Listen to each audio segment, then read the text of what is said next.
Everyone seems to expect that Mike Pence, the Indiana governor, will be tapped by Donald Trump as a running mate. What more can you tell us about him? Listen, Governor Pence, Matt, is well known in Indiana conservative circles. He's very well known in Tea Party circles, but maybe less so on that national stage. That is now changing as he is this morning the man in the spotlight. Governor Mike Pence waking up in New York after a dramatic day in the running mate race. That wild ride introducing him to America, with many now asking, who exactly is Mike Pence? I'm supporting Donald Trump because we need change in this country. The Indiana governor, a former congressman who rose to a top House leadership role before winning the Hoosier State's top job in 2013.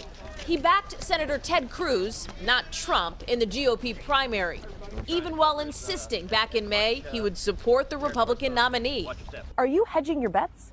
No, not in the least. I'm proud to stand with Ted Cruz in the Indiana primary. And it's that support for Cruz that could help Pence convince skeptical grassroots conservatives to turn out for Trump. A Christian with strong ties to the evangelical community, Pence seen as a safe pick who could get the party's conservative base on board. Still, his LGBT stance might hurt him in a general election after his support of a controversial religious freedom law. One of the great pieces of the legislative history of the Religious Freedom Restoration Act is that it has been a way of bringing people together. While Pence and Trump are just starting to get to know each other, they haven't always seen eye to eye. Pence calling the candidate's proposed temporary Muslim ban offensive and unconstitutional. And on trade, a split too. Politically, not always on the same page, but on the personal side, both men appearing often with their families. Pence with his 3 kids, and wife Karen, a school teacher. The two married for more than 30 years. Pence grew up in rural Indiana, went to college in the Hoosier State too, and facing a tough re-election fight at home, the national stage perhaps more appealing. Pence now stepping into Trump's very bright spotlight.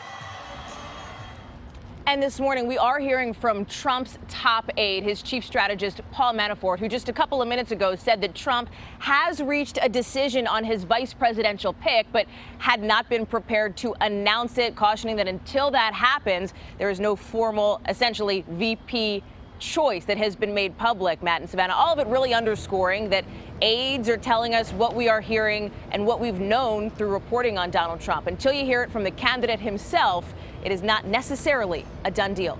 Yeah, that's been a lesson we've all learned. Thank you, Hallie. And by the way, we're going to all be in Cleveland the next week covering the Republican National Convention, so I hope you tune in for that. Hello, Today fans. Thanks for checking out our YouTube channel. Subscribe by clicking that button down there and click on any of the videos over here to watch the latest interviews, show highlights, and digital exclusives.